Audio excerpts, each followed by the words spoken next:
Empire.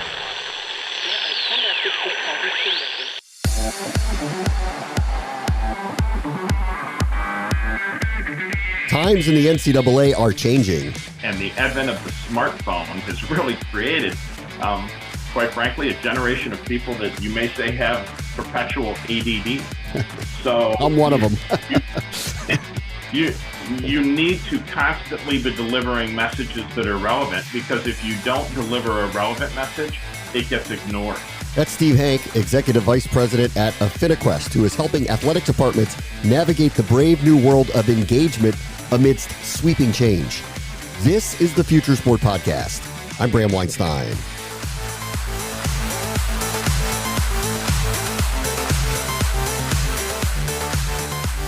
Steve Hank has a background in two large athletic departments, the University of Texas and Arizona State, and now he's working with his colleagues to help them bridge the gap with new modern fans, all while the earth under the NCAA foundation is having a once-in-a-generation shift.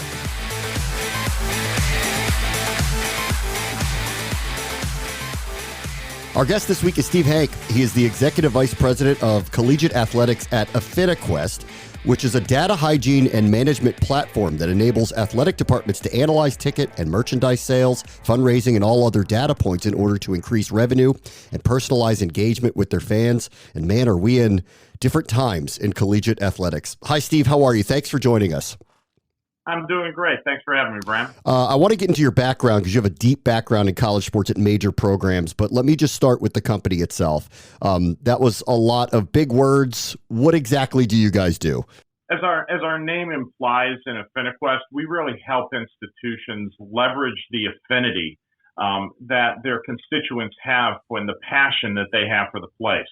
So we help them unlock all of that affinity and help deepen the relationships that they have with their fans and with their constituents at both the institutional level and also in the athletic department.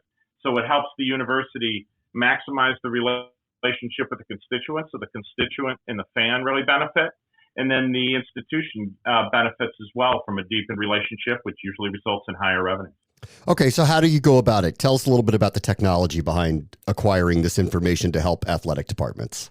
BASF, the company out there that says we don't make the products you buy, we make the products you buy better. And in the same respect, we really do a lot of that same type of work. So what we do is universities have a goldmine of information that their fans have provided them out of their ticketing system that tells them they may sit in section 4, seats, row 4, seats 1 through 4.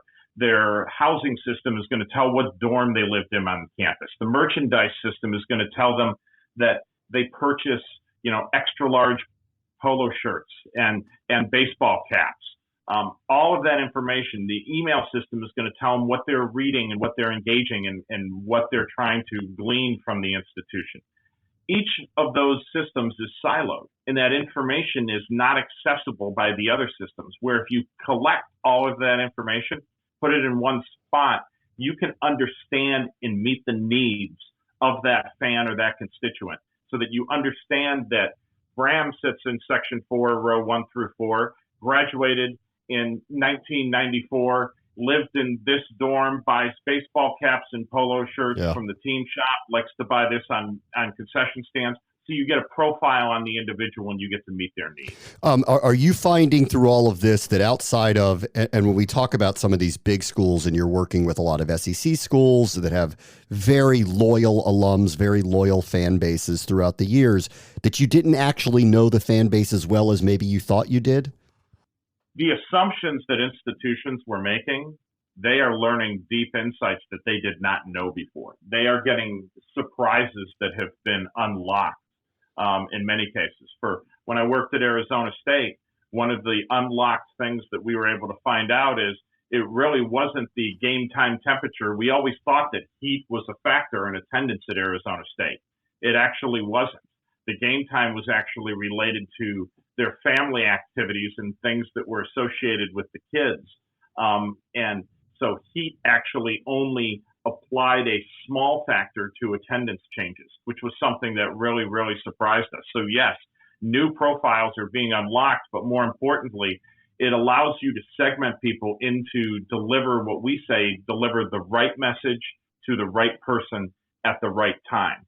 So that the communication that you send to an alumnus who's 50 years old should be very different to the communication that you send to a young alum who is 2 or 3 years out of school. But unless you know their age, their position where they are, and their current status, you can't deliver that right message to them. So it really has been an eye-opening experience for our clients. Okay, so you have a lot of experience. You spent 14 years as the Chief Revenue Officer at the University of Texas. You were the Associate Athletic Director at Arizona State. Are you finding that schools currently are having trouble selling tickets? Is that an issue in collegiate sports right now, in big-time collegiate sports right now? It is. And, the competition has gotten greater from all sectors. You have the X Games and you have people becoming distracted. There's more competition than ever for the entertainment dollar. And when you couple that with the fact that there is not an evolution going on in collegiate athletics right now, there's a revolution going on in collegiate athletics. So when you combine the aspects of increased competition along with all of the change that is coming in, deepening your relationship with your constituents and communicating with them in a way that is relevant and powerful to them is essential. And what people want, we live in the era of personalization. All you have to do is turn on Amazon, and Amazon tells you things you need before you even know that you need them.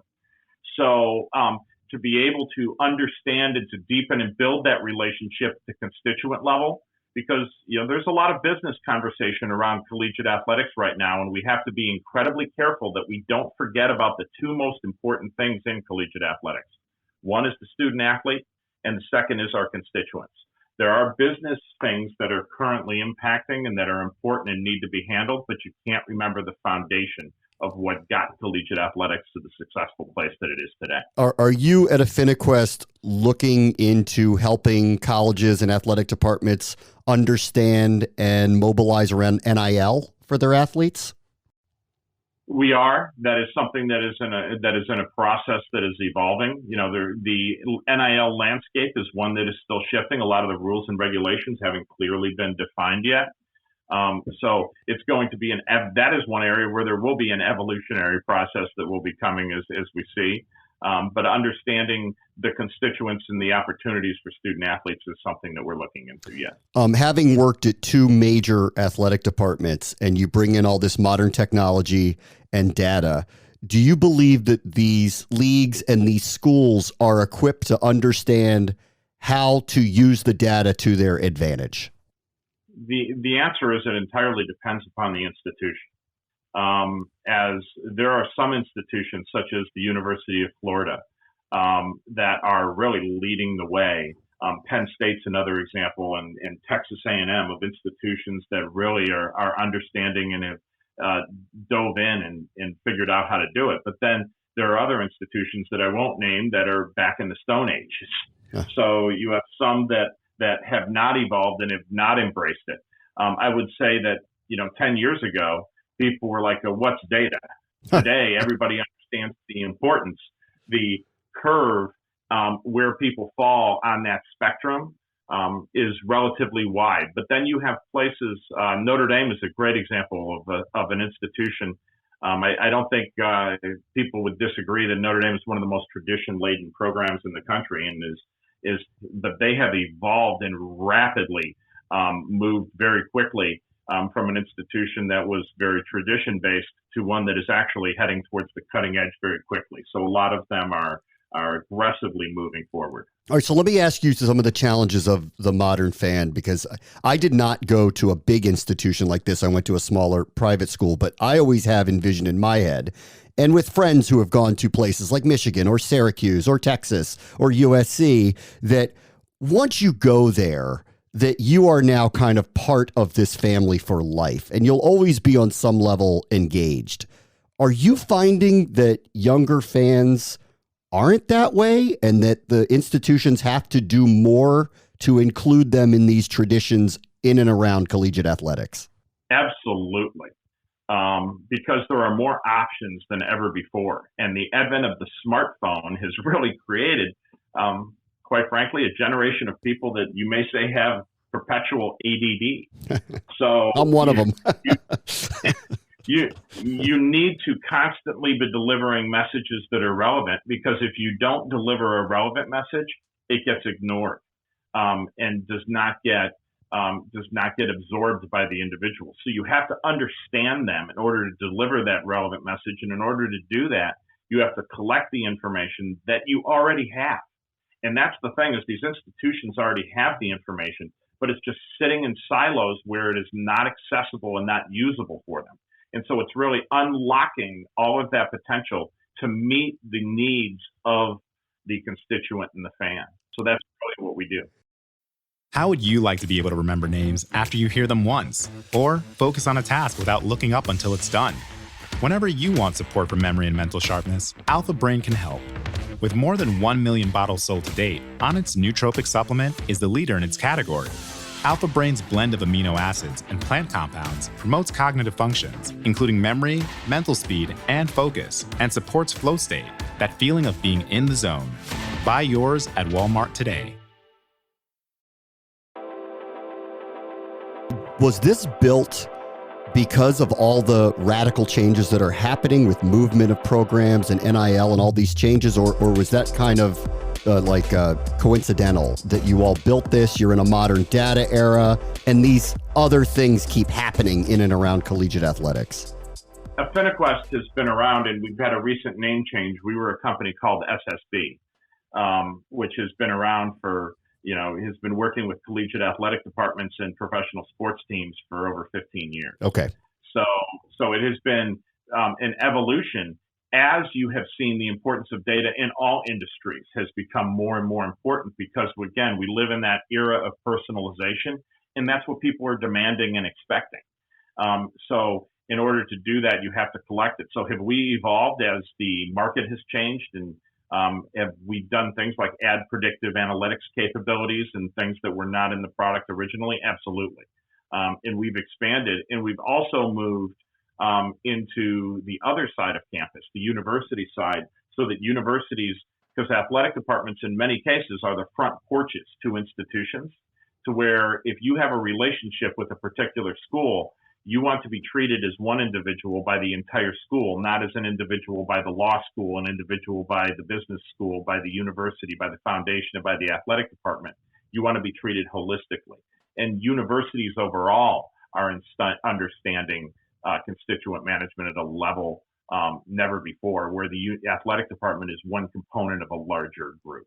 All right, let me ask you a couple broad questions. You've already touched on NIL. I want to ask you, having worked in major collegiate programs, where the word tradition means to you right now as you see movement, where a school like Texas is suddenly going to be in a conference of teams that they did not traditionally play through the years. How do you kind of view tradition as these programs make decisions about where their affiliations are going to be? That's a great question. I think tradition in many cases is actually being set by the wayside in some respects. I think there's a delicate balance that schools have to find and preserve. And I think tradition also can apply to many different things. It can apply to a rivalry, but it can also apply to many of the game day rituals and things that occur on a game in normal. I think you're going to see a lot of the institutional level traditions remain. The institutions, the items at Texas, the items at a Notre Dame or a USC, they aren't going to change.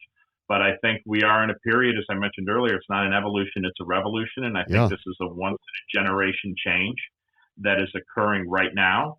And you're going to see new rivalries and new traditions emerge. USC is going to be playing Penn State and is going to be playing Ohio State. And I think that will open up some new opportunities. But for some people, is it going to be uncomfortable? Yes, it is. But also there's going to be, I think, some new exciting traditions and things that we'll look back 10, 15 years from now and say that they've been good. But change can be challenging. I mean, I have two examples of my own, personal and professional life. I grew up in the state of Maryland. Maryland, and this has now been a long time, Maryland left for the Big Ten, whatever it was, 10, 11 years ago. And the idea here locally that they would stop playing Duke or stop playing North Carolina or stop playing Virginia was such a ridiculously radical idea because of the traditions. And then professionally, my first job was in Nebraska, and I covered Tom Osborne at the end of his career. And then suddenly they were no longer playing Oklahoma. I mean, it was such an odd, radical change. But maybe to your point, I guess we are in this time. You have to make adjustments. And I guess we all just have to live with it, right? And new traditions will emerge. Exactly. And the best way to facilitate that change is to constantly communicate with people. And in order to do that, you have to understand them. But more importantly, if you look at university athletic departments, their resources are stretched and they have a finite amount of resources to be able to effectively communicate with people. So understanding where to apply those resources in what order and is very, very effective. And that's where you have to understand and be able to build those profiles on people to be able to meet their needs. Because that's all people want their needs met. And communication. If you do both of those effectively, managing the change will be far easier. Let me talk to you about some of the schools. Not like Texas is going to be fine, and I'm going to assume that Arizona State's going to be fine. However that shakes out, that they'll probably be fine. On the lower tier schools that were already kind of on the outside looking into the national conversation and now are really on the outside as these mega conferences are built, what are you saying to them about how they can use data to keep engagement in a program that clearly is not going to be perceived as important as some of these other programs that are building in these mega conferences? What we're communicating to them is that their life is about to change significantly. They're going to be receiving significantly smaller portions of those television rights agreements, and those rights fees either won't increase and will stay flat, or in some cases may even go down. With that, your relationship that you have with your core constituent base, because there's only so many levers that an athletic department can pull. You can pull your ticket pricing, you can pull a lever on donations, you can work on your sponsorships, and then your television rights agreements. I mean, outside of that, and merchandise, perhaps, your revenue streams are limited in their types in terms of ones that can have significant impact on your budget. So at that point, understanding your fan base and knowing what each of their particular needs are and segmenting them into the personas, because how you treat a young alum needs to be different than how you treat somebody who is a brand new family with 2 kids, with how you treat somebody that has a sophisticated business, or somebody who just sold their business and is a retiree. And you need to engage them across that entire time period. It can't just be one. You need to build and take them on engage and build a relationship with them by talking with them in ways that are relevant to them. So this is not going to be an instant panacea. It is going to be, you have to understand people throughout the journey and solidify that entire relationship and have relevant communication with them over a period of time. That's when the maximum impact occurs. All right, let me ask you then the big, broad, and final question, which I think I'm nervous about for a lot of different programs, which is, for lack of a better term, we'll call them the have-nots, the ones that don't end up in one of these mega conferences. Do you think that there are going to be football programs that are going to be shuttered because they can't come to the conclusion that it's viable to continue doing it if they're not part of something that large? I think that's a reality that big question that people are going to have to face. Do I think it's going to happen? Yeah, I think it will. And over what time period? That's the big question mark. You obviously have the ACC that is locked up in their grant of rights, and we'll see how that plays out with their schools. There's a lot of uncertainty right now. The question is ESPN is still going to be looking for programming in that late window that they really want to fill. So I think that's going to provide an opportunity potentially for the Pac-12 to potentially stay together. The question is, will there be I don't think there's going to be 5 Power 5 conferences moving forward. The question is, will there be 3? 3. Can a 4th come into the window? Yeah. And what does that look like? But do I think there's going to be some schools that are going to have to reevaluate and that may make some adjustments to that? Yes, I do. Okay. All right. Well, then let me end on a more positive note then, because there's just a lot of change. And I would think that in some ways there's got to be a positive outlook about what's happening here, even with all the fear of what it might mean for certain schools and conferences and traditions. If you're thinking about how do I take advantage of these changing times in a positive way, how are you kind of thinking through that right now? Well, change can also be exciting and invigorating. And it's difficult and it's hard, but it can all, as I mentioned, it can be exciting and invigorating. In order to do that, it's introducing people to new things. I think the first time that USC travels to the Horseshoe, I think there's going to be some pretty good excitement that's going to be occurring when that transition comes through. But what you have to do is you have to communicate to people the positives of the situation. When you look at any situation, there are pros and cons to each situation and what those benefits are. There are some great rivalries that are going to be there was change when Arkansas left to go to the SEC, and if you remember, Texas and Arkansas had quite the lively rivalry for many, many years. You're going to start to see some old things from the old Southwest Conference that are going to be revived. So it's kind of, in some cases, it's going back to the future in some respects. So communicating those benefits and constantly touching and caring for your fans and asking them to engage and say, hey, we understand you. We understand this is hard. You're important to us. And putting a hug around them as you go through change makes it easier.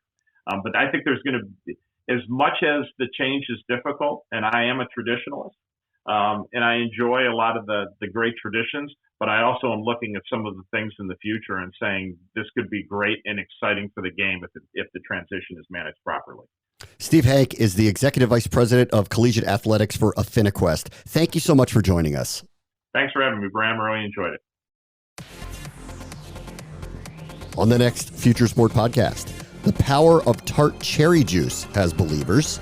In college, I actually did. I was like, you guys, I'm having trouble sleeping. I didn't really know what to do.